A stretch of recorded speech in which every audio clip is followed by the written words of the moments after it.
Πρέπει να τις έπιασες το ακριβώς εγώ.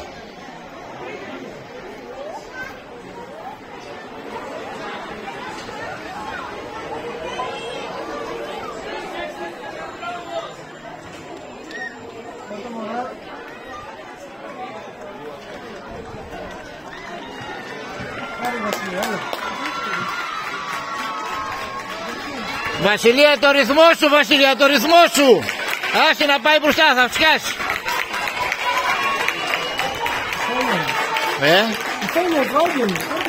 Ποια είναι η φένια? Όχι ρε, θα σκάσει αυτή τώρα. Να, δεν βλέπεις.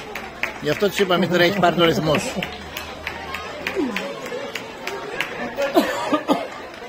Κοιτάει την Μαρκέλα από πίσω.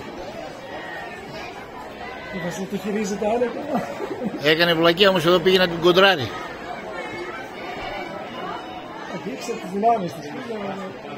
Σφαίρα πάει.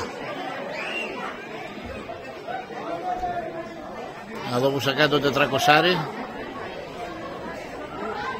1.14 το 400. Καλά το πήγε.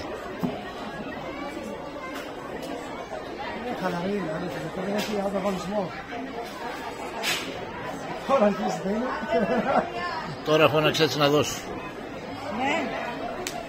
Φώναξες. Πάμε Βασιλεία! Άλλαξε!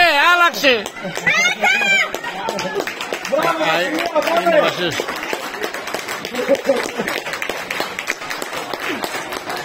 Τη Μαρκέλα βγήκε μπροστά. 1.53. Τη Μαρκέλα βγήκε μπροστά. Η Κατερίνα δεν έτρεξε. Δεν έτρεξε. Η Μαρκέλα έμεινε. Την πέρασε.